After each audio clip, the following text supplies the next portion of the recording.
As you can see by me showing you this video picture of my cell phone, that is 7:25 a.m.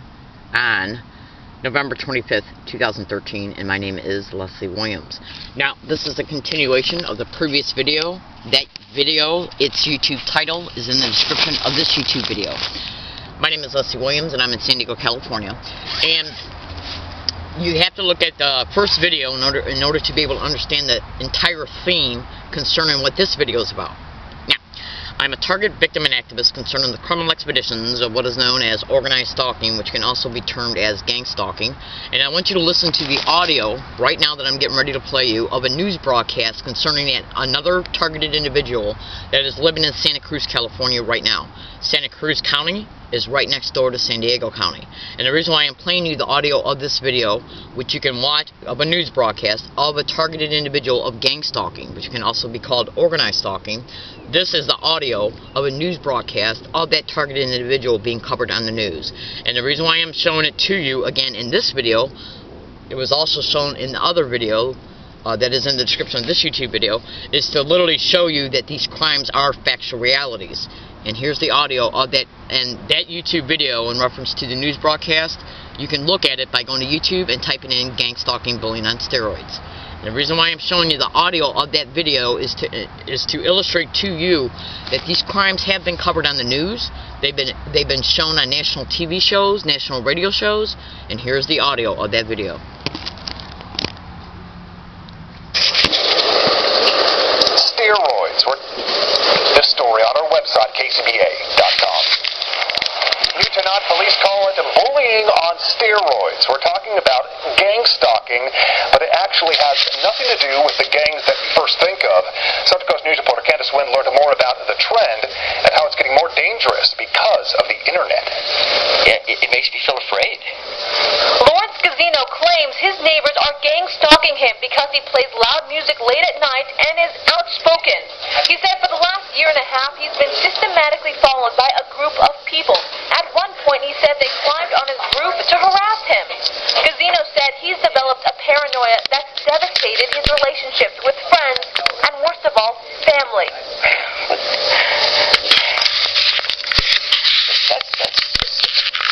That's part of it. If it was me, I would take action.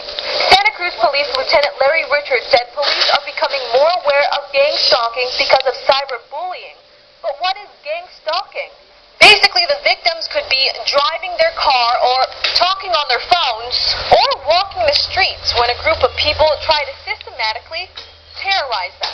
Richards said gang stalking is nothing new, but new technology is making it more common. Gang stalking itself, they have elevated themselves to technology. So this is something that's been going on before the age of Facebook, Twitter, those other social websites. They just now have gone into those areas. Gazino said he's proof that the problem isn't just online and that it can hit too close to home, a home he plans on leaving because of gang stalking. I want to be able to go to the tennis course and play tennis or play ping pong without people following us everywhere. It's just nerve-wracking. I'm Campus-2 in Salinas, your Central Coast News. If found guilty of gang stalking, the person may face criminal, conspiracy, and stalking charges, all of which are felony charges in California. Okay, now, the reason why I'm making this follow-up video to the video that is in the description of this YouTube video, it's a two-part video series, is because as a result of me being a target of this crime for 13 full years now, overtly and directly, okay, openly, overtly, and directly, okay, I've been a target of this crime longer than that, but they started the open harassment towards me 13 years ago.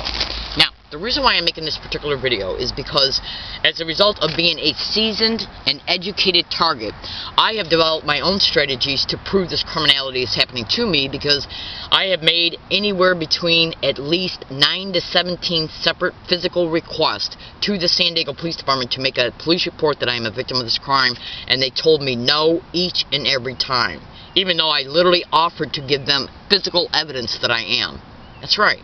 So, I developed my own strategies to expose the factual reality that I am a victim of this crime and still a victim of this crime. What I do, in part, concerning some of my strategies, is I develop email files to predict what might happen towards me, concerning me, anywhere I go on any given day. This is an email that I made on November 22nd, 2013, which you can see the date right here. November 22nd, 2013, and the email title states, Legal, November 22nd, 2013, I, Leslie Williams, am predicting that I will be banned from either UCSD, and in the first few sentences it says the same date, my name, and I am predicting that I will be banned from either UCSD libraries and or UCSD University Campus, La Jolla. And then I signed my name and then put a code word right below my name. And the reason why I did this is because, well, will I be banned from UCSD, their libraries and or their campus, and their shuttle services? You might think to yourself, why is she making this statement? Listen carefully to the following.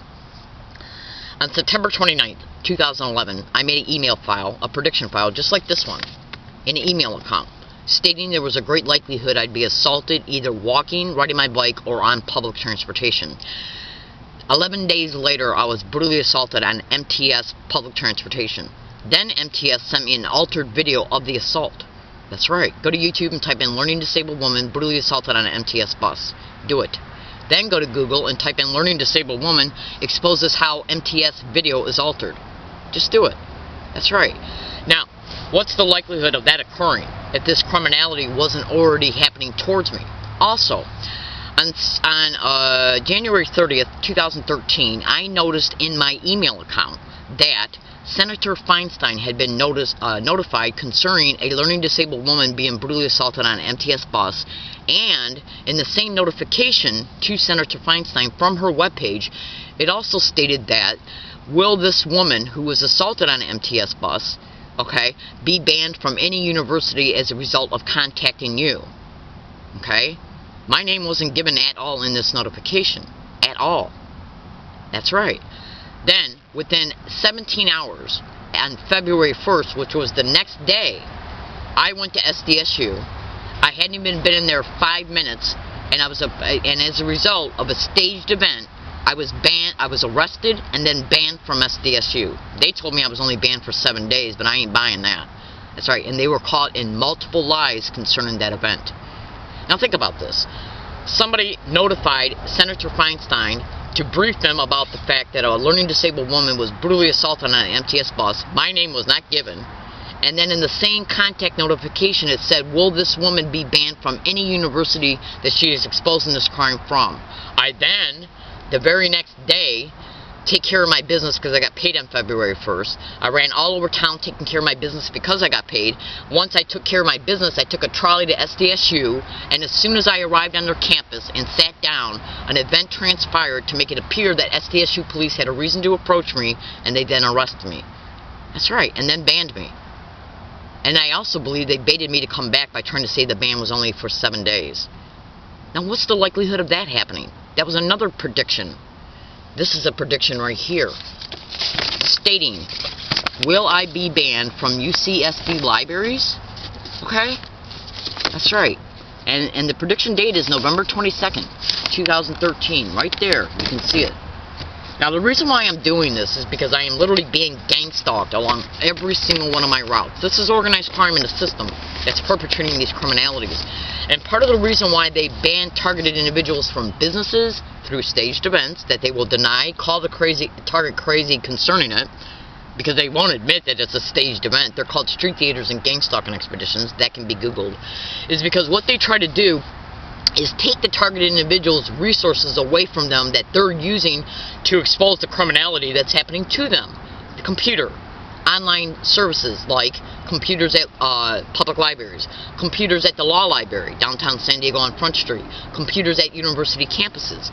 If the targeted individual is being gang-stalked on their premises, and then the target is using their computers in their libraries to expose it, they have to look for a normal appearing reason, excuse, an event to make it appear that they have a justified reason to ban the target from the place the target is using resources at to expose what's happening to them.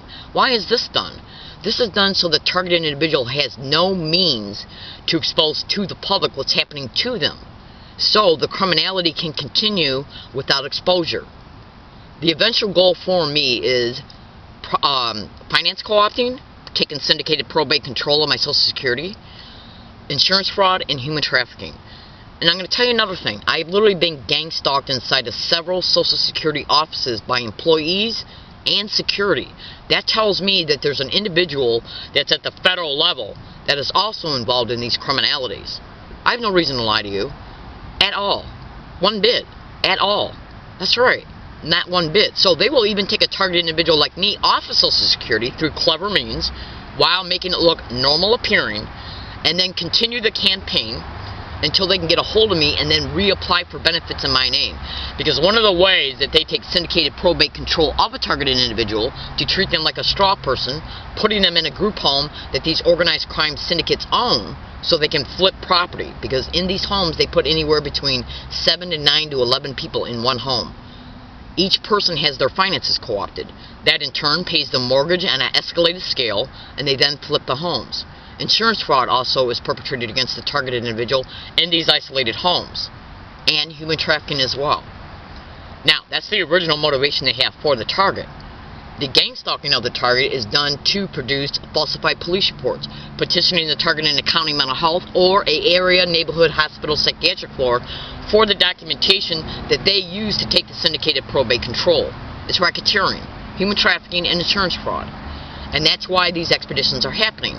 Now, the universities and the public libraries, the universities don't want to be sued. The public libraries is a government, it's government. Public libraries is government at the state and city level. They don't want to be sued, okay? And then the businesses they use, they got to watch their back because they're being used by the syndicated members in the system. So basically what they do is stage events to make it appear that the target is being banned from the public library, the grocery store, the transportation services, and the universities. And these staged events are called street theaters. When these staged events come about, they are used to ban the target from these aforementioned places, and then falsified security guard reports are made concerning businesses. Falsified campus police reports are made concerning the target. Falsified incident reports are made at public libraries. And then the falsified police reports. And all of this accumulated documentation is used to take the syndicated probate control. That's why they allow the gang stalking to continue for these falsified documentation purposes in order to achieve the original objective they have for the targeted individual. Now, these universities, the only thing they care about in the public libraries, okay, and the individuals that are in the system that are perpetrating these crimes and then using the same system to protect them, the only thing they care about is making sure they protect the places they're using. Go to Google and type in the community notification, how that's a law enforcement tool that's being illegally and criminally used for organized stalking, gang stalking expeditions. Also, the sexual offenders notification and the offenders notification, all three are being illegally, criminally used to put totally and completely innocent people on these notifications illegally in order to get the community at large to engaging organized stalking, gang stalking, community-based harassment against the target to assist in breaking the target down and to assist in these staged events. They're called street theaters. And everything that I just mentioned to you can be Googled. My name is Leslie Williams. I'm in San Diego, California. I make these videos to inform, to expose the truth. Okay? Now, UCSD, SDSU, and USD, all three university campuses engaged in the organized stalking, gang stalking of me. What they do is try to make police reports to make it appear that I'm invading people's privacy by using cameras and tape recorders, and that these things aren't allowed on their campus, even though I have caught gang stalking happen on their campus on a fever scale. I have over 800 audio files of identical harassment happening around me everywhere I go, including on these three university campuses. So, I am predicting right now, on today's date, that they will ban me either from their university libraries or their entire campus. And this is showing you the date right here, 11/25/2013. My name is Leslie Williams. I'm in San Diego, California. Remember what I've already predicted in this video, and that has come true. So, let's see how fast that this happens, including today's date. I appreciate you listening, and have a nice day.